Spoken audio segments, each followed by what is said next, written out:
You know, I kind of like how they tried to flesh the Queen out to be, less horrifically evil, and yet at the same time, never stopped her being horrifically evil. In fact, if anything, her only real crime, if you could even call it that, was being petty and, another slave. Fun. I've always wondered what Star Wars' deal is with its over reliance on slaves as a trope. I mean, obviously, the point of awful slave, awful evil, awful stuff, evil is in order to try and show how evil and awful certain people are. But really, Star Wars just has a thing with slavery. It has in like every single one of its iterations. It's weird. So and the Queen's like, I shall enslave the Jedi Order, and it's like, no, no, you won't. That's no, that's mega not happening, lady.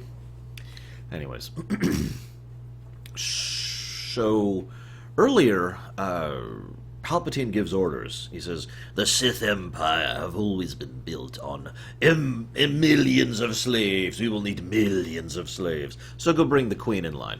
Okay, that's stupid and dumb, but at least it makes a degree of sense. But then what's interesting is Dooku goes down and insists on executing Anakin. In fact, he insists on doing it personally if he has to. Now, I mentioned that because what I find interesting is the idea that that's Dooku's plan, not Palpatine's.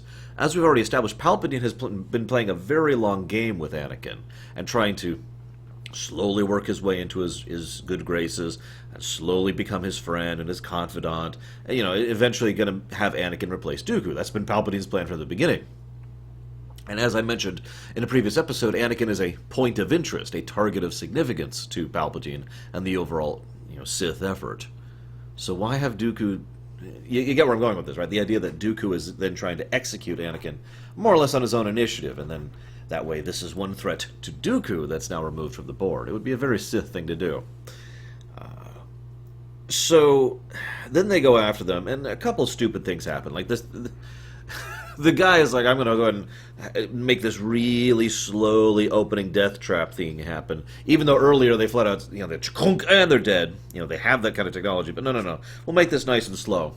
So they have a chance to rescue them, obviously. It was a good rescue. I'm not making fun of that. It's just, come on, dude. And then what's better is he's like scrambling to do this. Obi-Wan doesn't do anything to stop him, even though, like, within a couple of minutes later, Obi-Wan demonstrates the ability to fling someone, with the Force. It wouldn't be that hard to be like, and then he's away from the control keys, right? Anyways. So then this guy, who is of course stupid and evil, is like, I'm going to kill all the slaves, and then I'm going to surrender, and you won't kill a surrendered prisoner, right? I'm not going to try to escape or anything. I'm just going to sit here and be like, because I'm an idiot. And then, of course, Rex kills him, because screw him. I think it was Rex. It was a clone. That was a good scene, though. Jedi won't kill an unarmed man. Stab! I also like how there's a little bit of foreshadowing. Earlier in the episode, Ahsoka just gets her own slave collar off, just like that. Easily and effortlessly. Like she could do it at any point in time. That's a nice touch, and it makes sense, because of course a Jedi could do that. Even if they were bound, they'd be able to do it, because the Force, that makes sense. What I find doubly funny about that idea, though, is that it was done as foreshadowing, because when they finally break out, Obi-Wan's like, oh, okay, psh. And it's a nice little moment because it shows that despite everything and her big speech, the Queen's big speech about I shall break her and him, and he will learn that defiance is meaningless and blah blah blah. That was utterly untrue. He was just playing along until the rescue attempt came along. It's like, all right, there we go. I'm free. Here's my weapon. All right, let's go. It's a nice little touch there. I also like how they actually had a freaking ship and freaking troopers and, dedicated military resources to this operation. But I digress. That's all I got. End of arc. Time to start another arc. This new arc's going to be pretty long by memory, so this will be interesting. Either way, I'll see you next time, guys. See, now I got to go manually click. I should have done it earlier. Okay, now let's try this again.